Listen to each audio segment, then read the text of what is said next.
Now. On 105.9 FM and streaming worldwide on the WMAL app. O'Connor and Company. We're all fired up and ready to take this fourth hour by the horns and wrestle it to the ground. It's O'Connor and Company here. If you missed any part of the program up until now, well, that's on you, dude. But the good news is you can still get the podcast. You should subscribe wherever you like your podcasts. Coming up in 30 minutes, Luke Rosiak, investigative reporter for Daily Wire. I'm Larry O'Connor. That's Julie Gunlock. Good morning, Julie. Good morning. You know, earlier today we were talking about this event that Donald Trump participated in. It was billed as a rally in Flint, Michigan, but it wasn't. This, I think, is a game changer in these final weeks leading up to Election Day. Instead of what we're used to with Donald Trump, a rally with adoring fans and, you know, everything that goes along with it, which is fun and entertaining. Instead, this was a one-on-one conversation with a governor of Arkansas, Sarah Huckabee Sanders, talking about policy with a very plugged in and attentive crowd in Flint, Michigan, the very voters Donald Trump reached out to 8 years ago to win that state. And joining us right now is Trump campaign advisor Corey Lewandowski. And Corey, I don't know who came up with this idea for yesterday, but in terms of the optics, the content, the tone, the delivery, absolute grand slam. This is a great innovation for the campaign going forward. Well, thank you, Larry. And let me just tell you, who came up with that idea? Donald John Trump. There you He go. comes up with every idea. You understand that. So even if somebody else came up with that idea, Larry, it was Donald John Trump. Julie, you appreciate that, right? You never get out and take credit in front of your boss, ever, never. But look, last night I was with him in Flint, Michigan. We sat down and we had a conversation with Governor Sarah Huckabee Sanders, who also served as the president's press secretary when he was in the White House. They have an enormously strong rapport together. But it gives President Trump the opportunity to listen and answer questions from people in those communities that are hurting because of the Harris-Biden policies. So you're going to see more of this. We did one of these in Wisconsin 2 weeks ago with Tulsi Gabbard. We're going to do another one next week with Governor Kristi Noem as the moderator, and we'll continue to do these for the next 7 weeks on the campaign trail because, to your point, I think it's a really great format for him and an opportunity for people to see him in a different way. Corey, so much of your job at this point is about data, looking at data, analyzing data. Politics is, sadly, a very data-driven business. You were here 8 years ago in 2016. I've been looking at some numbers in the battleground states as well as nationally, and I know that Kamala Harris gets to grab all these headlines about whatever national lead she has, which is irrelevant because that's not how we elect presidents. But when you look at the comparison against Hillary Clinton and even against Joe Biden in the states that matter, it appears to me that Donald Trump is in a hell of a better position right now, mid-September, going forward, than he was in those two campaigns. Well, you're exactly right. And what we've done is anybody can do this. You know, you can go to the Real Clear Politics Average, which is a very famous website, Real Clear Politics. You go to that and you look at where Donald Trump was 4 years ago against Joe Biden at this day on the campaign, and then you look at where he was 8 years ago against Hillary Clinton in the battleground states. You look at Wisconsin. We're running 4 points ahead of where we were 4 years ago in the state of Wisconsin against Kamala Harris today. You look at the state of Pennsylvania, we're running 5 points ahead of where we were. And remember, the race against Joe Biden was actually much closer than the race against Hillary Clinton because if you look at where we were 8 years ago, we're anywhere between 8 and 9 points respectively in those battleground states ahead of where we were in 2016. So from an absolute empirical data point, you look at these races, and with every single metric available to us, Donald Trump is in the strongest position possible to be successful in what is now, if you can believe it, 48 days to an election. You know, Corey, it really is astonishing when you consider that in light of how the media treats him, the corporate media. He was questioned by the National Association of Black Journalists. You compare his treatment that day a few months ago to what Kamala Harris, the sort of softballs and massages she got on that stage yesterday. I think one thing that people are starting to sense, especially when you consider that she repeats herself when they ask her questions about the economy and she says, you know, I'm just a middle-class kid. She has these answers memorized. Do you think that part of what people really love about Trump is the fact that he will go out there and just talk for hours off script, give his own opinions on things? Give me your sense of how people are reacting to Kamala Harris, who is so scripted and, again, memorizes a lot of her answers. Well, I'll get in trouble for saying this, but obviously Kamala Harris has a different accent depending on who she's talking to, right? And we've seen this all over the place. Now, she doesn't do many interviews, and she doesn't want to give a lot of answers because the more people understand what she actually believes in, which is she's against her border wall, she's against no tax on tips, she's against fracking in Pennsylvania. When people understand that, they say she's so extremely liberal, we can't support her. What they love about Donald Trump is, I like to say, it's like going to a great sporting event. You never know what's going to happen at the rally, right? You never know what he's going to say, so you got to stay till the end.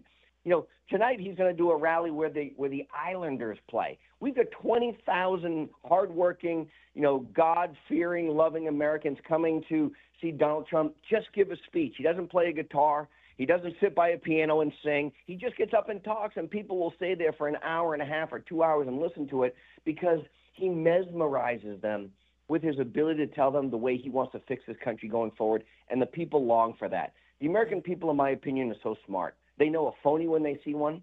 They know someone who doesn't have any core convictions. They know that Kamala Harris continues to change her positions. What did she say yesterday? Well, I'm a gun owner, and Tim Walz is a gun owner. Well, Tim Walz told us he carried his gun into a weapon of war, except he never went there, so he's also a liar. And then when he was asked about it, he said it was bad grammar. I mean, you got to give me a break. These American people are so smart. They're going to be voting. Some places, as you know, like Pennsylvania, the ballots are already out. So it's not a voting day or a voting week. It's now become voting 2 months. Yeah. So people are making their decisions now, and those decisions every day are turning to Donald Trump because the devastation on the southern border and the economic calamity that we face.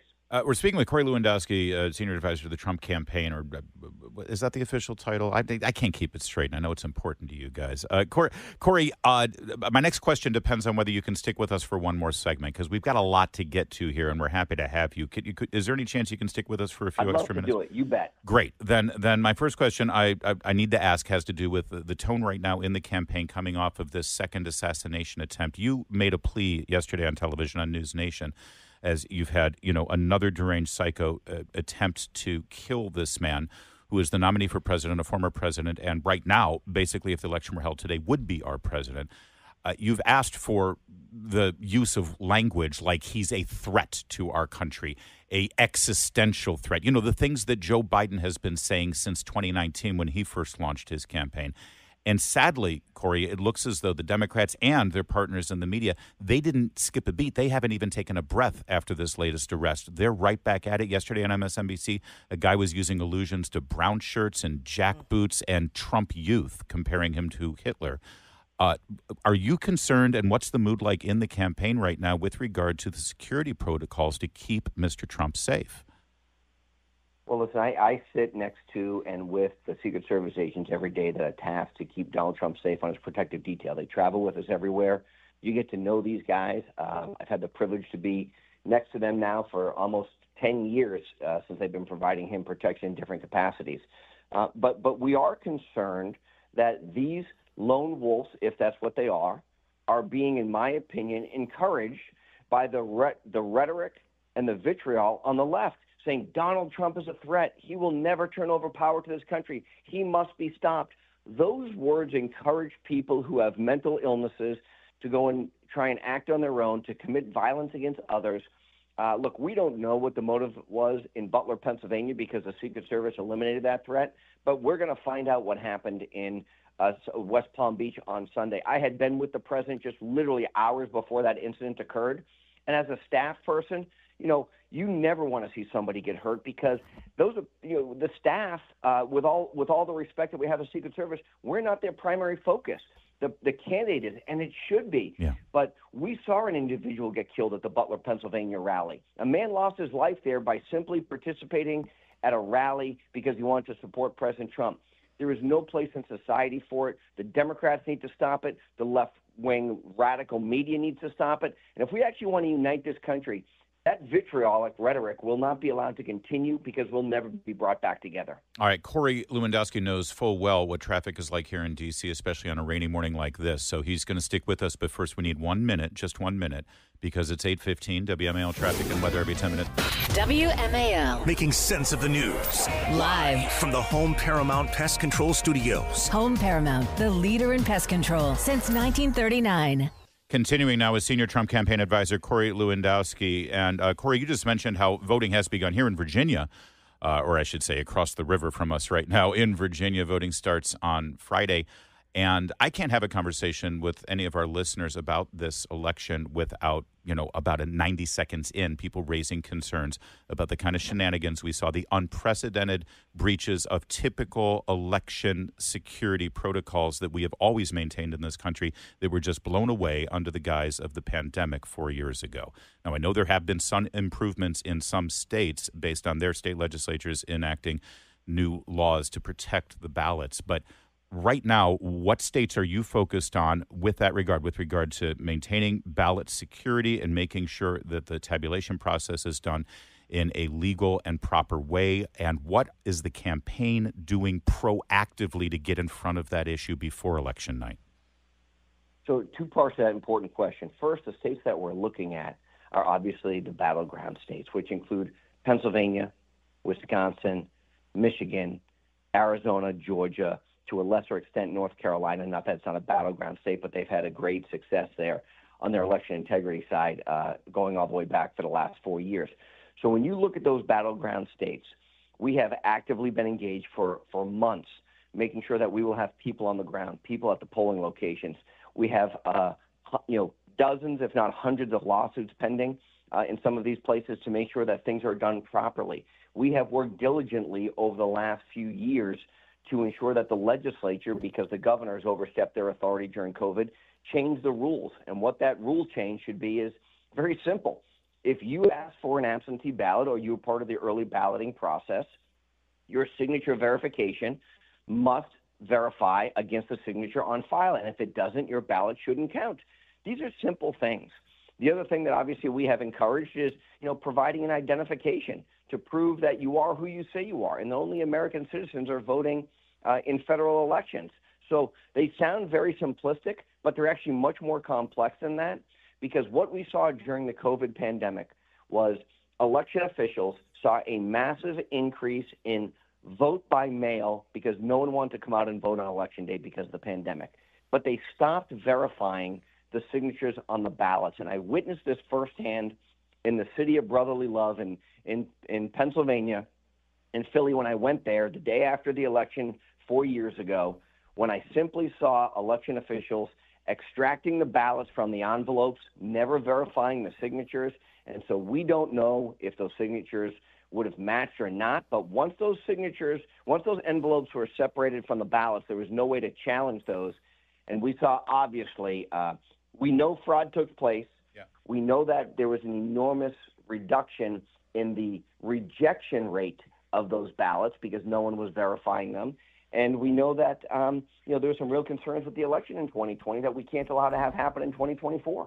Corey, look, we know that election integrity is really important, but so is turnout. And there are some people, some independents still thinking, maybe I'm going to sit this out. How do we persuade those people? How does the Trump campaign tell those persuadable people, look, it is really important. We know Kamala is flip-flopping. She's trying to present herself as this moderate. What is the message from the Trump campaign to these persuadable independents to get out there on election day or early voting?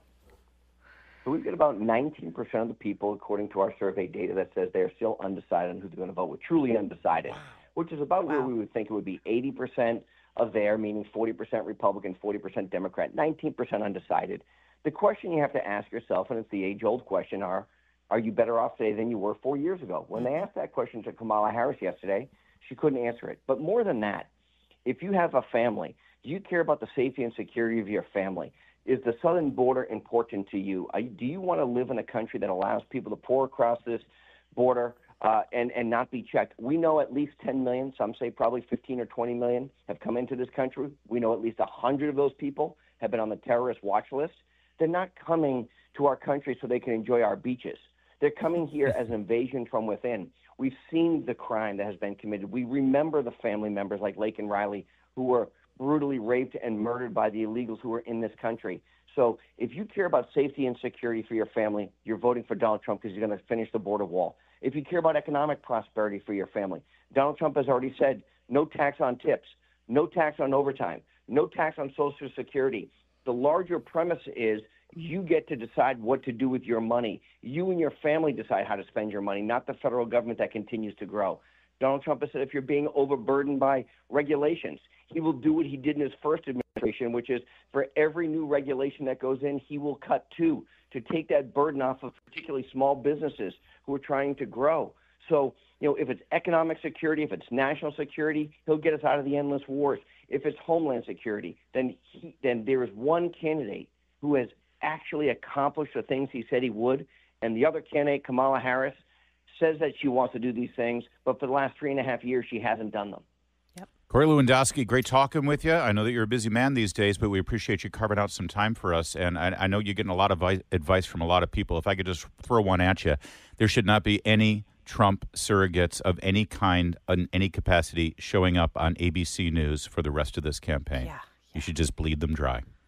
Well, hey, look, I love Tom Cotton. He has taken these guys to task, Yes. so I'll tell you. That's Tom true. Cotton, Senator Cotton, he's a warrior. He's a fighter. He's a Harvard-educated soldier. And what he has done to these moderators has made most of them look silly and little, and he's done a great job at it. Good point. That's why you are where you are. Thanks, Corey. Great talking with you. Thanks, Corey. Thank you, guys. Bye. It is 8:20.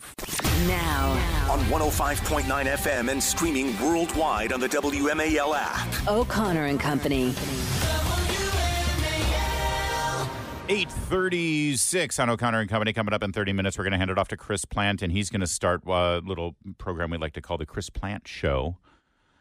But in the meantime, Julie Gunlock and I, Larry O'Connor, have a bit more business to take care of. Julie, how you doing? You had a good morning? I had a great morning. It's been a fun morning. Yeah. You know why? Because we're not Hezbollah terrorists carrying pagers around. We still have our fingers. Joining us right now is Luke and other body parts. Luke Rosiak is an investigative reporter at the Daily Wire, author of Race to the Bottom, Uncovering the Secret Forces Destroying American Public Education. And his latest investigation over at Daily Wire turns the sights on higher education, specifically right here in our backyard, the University of Maryland. Luke, good morning, sir. Always great to talk with you. Good morning, guys. We've seen scandal after scandal over the last year uncovered by right-of-center journalists like yourself, Luke, exposing what appears to be just an epidemic of plagiarism at the president level at these institutions. And your latest report is, well, just another one. This one, again, at University of Maryland. Tell me about the gentleman whose paper you have discovered appears to be just cut and pasted from an Australian student. Who is this person, and what is his role at University of Maryland? Darrell Pines is the president of the University of Maryland. By career, he's a rocket scientist and DEI expert, kind of an unusual combo there. But he plagiarized 1,500 words out of a 5,000-word journal-reviewed paper, so about a third of the paper, verbatim and uncredited, from an Australian student back in 2002. And then he did it again in 2006. Can I jump in real fast? Is this one of his students? No, it's a guy over in Australia who made a tutorial website. So it's just a paper he found online. Okay. Yes. Yeah, so he's writing about the physics concept of wavelets, and he kind of seems like he just Googled it and found this website from Australia, copied and pasted it. Now, of course, in Australia, they use those British spellings. Like, the word color would have an O-U-R at the end. Yep. And so the only thing he changed at all with this huge stretch of text is to change those British spellings. And so that suggests to me that this was knowing and deliberate, because if you saw those British spellings in your notes, that would be a reminder to you that you didn't you copied and pasted this in from somewhere else. It wasn't like you got confused and you thought you wrote it. So he saw those British spellings and went through and replaced them all. Again, kind of a mark that this was deliberate and not a sloppy error. But he did forget to change 2 British spellings. So you have these funny kind of smoking guns in there, which make it very clear that he took this language from somebody else. Now, is it true that the original, the sort of victim of this plagiarizing this paper was written by Altman? That's the student or waiter that published this story. Did he publish it in 1996, the original paper? Yeah, so Joshua Altman was at the time a student in Australia. He made a tutorial website And it looks kind of like one of those GeoCities websites from 1996. And so at the time, Joshua Altman was a student, and he was kind of a young guy. Recently, he had been working in a restaurant, as you alluded to. Meanwhile, Pines was this big, powerful guy with a PhD from MIT. Wow.